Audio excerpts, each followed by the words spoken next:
Hello, friends, and welcome to another video. We're going to do something, probably it's going to be a short series, I guess, but it's called My First Issue. And on this video, we're going to focus on my first issue of Master of Kung Fu, uh, number 98. Believe it or not, was my first issue of Master of Kung Fu. Um, it's kind of weird.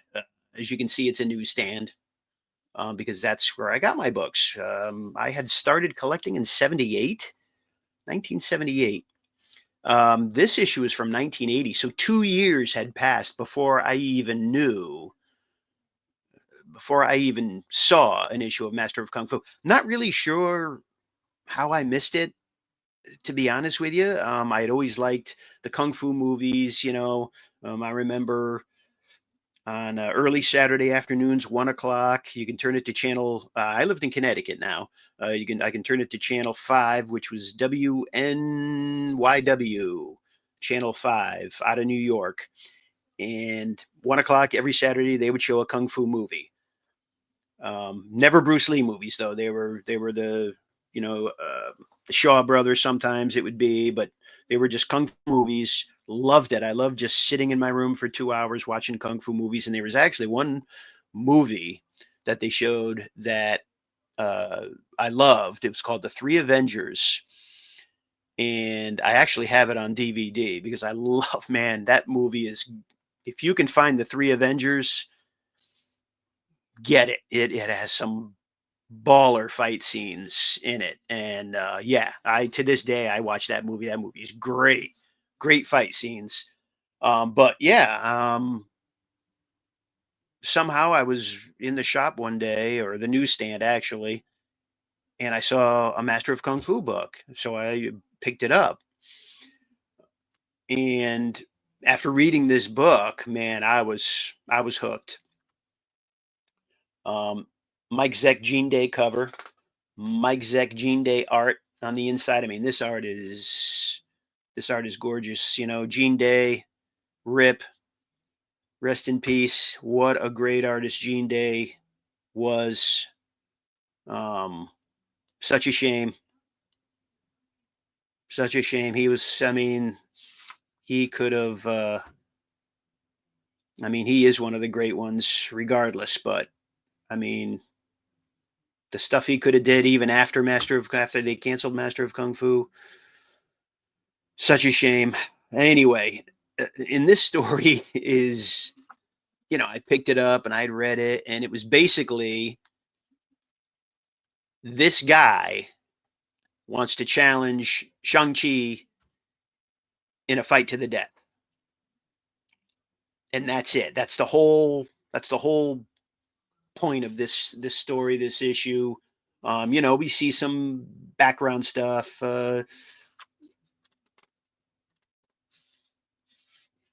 But yeah, guy called what? Shadow Slasher. Um,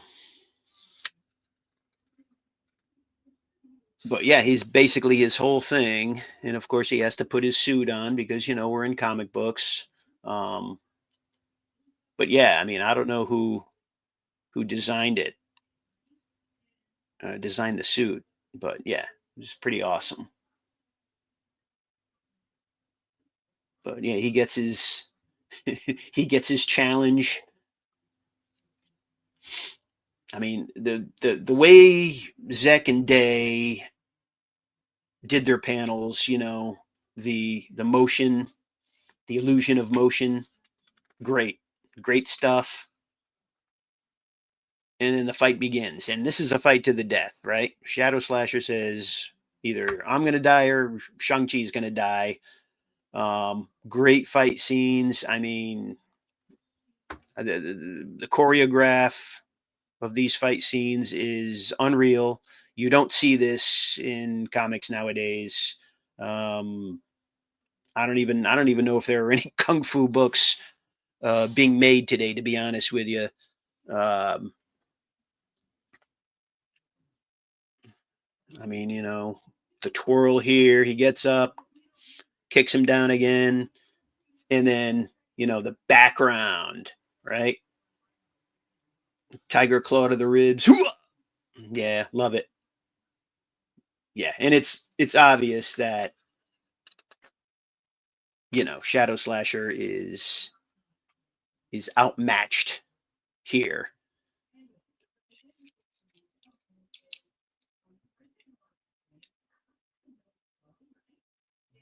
Yeah, great stuff. He's running away to hide, and they're in the park. There's some kind of festival going on. Now this takes place in London, so I don't know what kind of parade this is.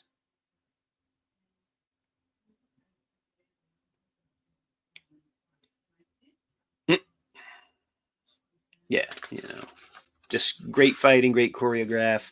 Um, but yeah, after I read this book in this fight, I was hooked. I bought every issue, and then I think over the next, I want to say 2 or 3 years, I basically tracked down the entire run. And I now own the entire run of Master of Kung Fu because that's how great this book is. If you've never read this issue, you're missing out. Actually, you're reading it with me right now. But here he gets flipped, the cannon goes off, and he can't hear. And this is the great part about this book here is that because he can't hear, the word balloons are blank. The word balloons are blank, and then here, you have blanks with him talking because he's missing every other word. That's great. That's great writing. That's great lettering. Whoever came up with that is a genius, and that's great.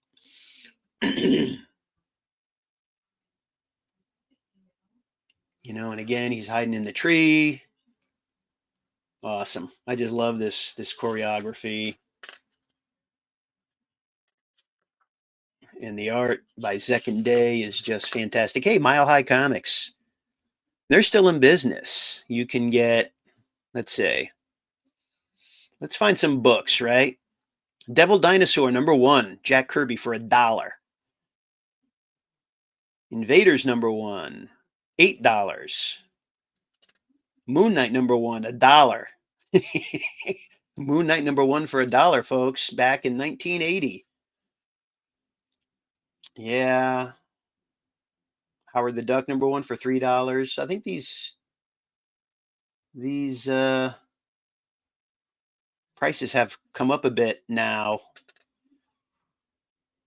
Oh, there's one. Micronauts #1 for $9. I remember getting my Micronauts #1 for $5. It was at a show. My mother brought me to a comic show because I just started reading comics, and I guess she at first encouraged it. I guess so. She brought me to this show. It was at the local YMCA, I think, and I guess I could get one book, and I saw Micronauts #1 with that gorgeous Michael Golden art, and I asked my mom, "Hey, but it was $5," and I was like, Can I get this one?" And she was like, "Yeah, sure." And yeah, Marvel magazines. Here we go. Tales of the Zombie for $2 for issue 1. Yeah, yeah. These prices are gone goodbye now, boy. If we had a time machine, right? I'd buy everything. Um, but yeah, again, and then I like how they have like the couple pages of action, and then it stops, and you get some characterization from these characters, and then big showdown.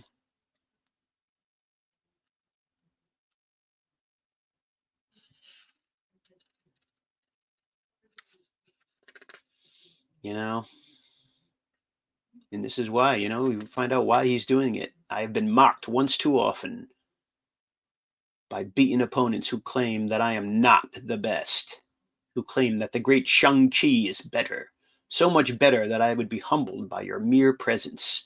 Yeah, we couldn't take it, but I mean, they were right. He's not good. He's not as good as Shang-Chi, and Shang-Chi proves it, takes the nunchucks away from him. And I like, and I think they've always done this in the Master of Kung Fu with the nunchucks, with the white, how it, it highlights the arc of the nunchuck.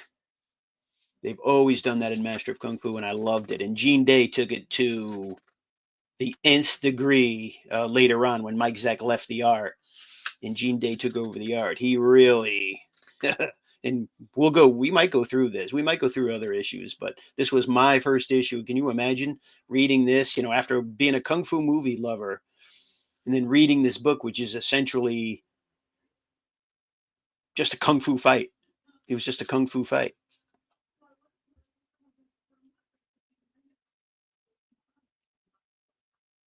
Yeah. And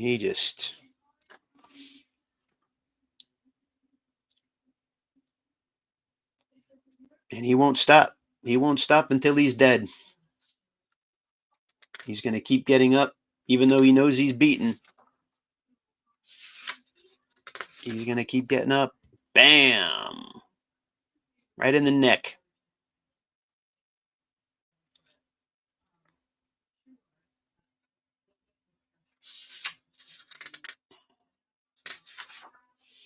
Dun! And he comes out of the trunk. Ooh, tire irons him here.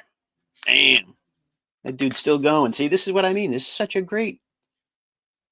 And then he finally loses consciousness. This also reminds me of uh,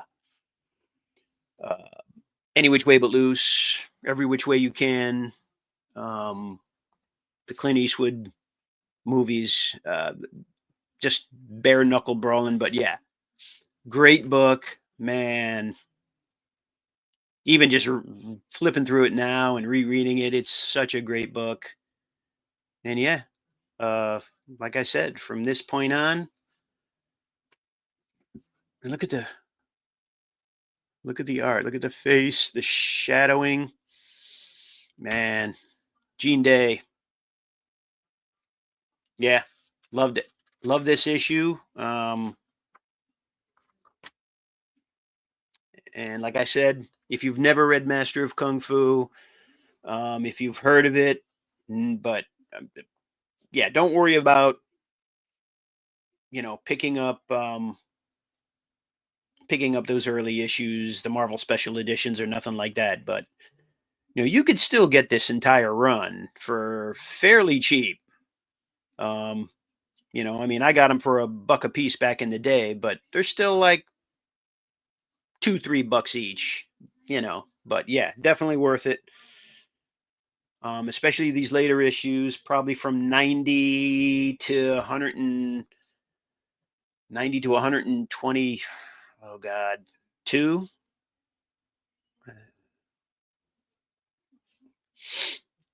I forget which one Gene Day's last was, but yeah, especially the Gene Day. Once you hit 100, from 100 to 118, man, Gene Day just pulled out all the stops and gave you some great art. But yeah, um, I think I've said everything I wanted to say about this. Again, this was after 2 years of collecting and somehow missing the Master of Kung Fu. This was my first issue, and I from that point on, I was a diehard Master of Kung Fu fan, and will always be. You're probably asking yourself, what did you think of the movie? Uh, the Shang-Chi movie and the Ten Rings. I did not like it. I did not like the fantasy elements of it. Um, the choreography, the fighting choreography was okay. But it was, to me, it was a disappointment. To me, they uh, kowtowed more to the current day Shang-Chi than uh, the Shang-Chi that they had for, God, how many years was this book? 5, 6 years. That's a shame. That's a shame. It's not the way to honor people like Doug Mensch and Gene Day and Mike Zeck, who gave us some kick butt stories. And this was definitely one of them right here. So yeah, thank you for tuning in.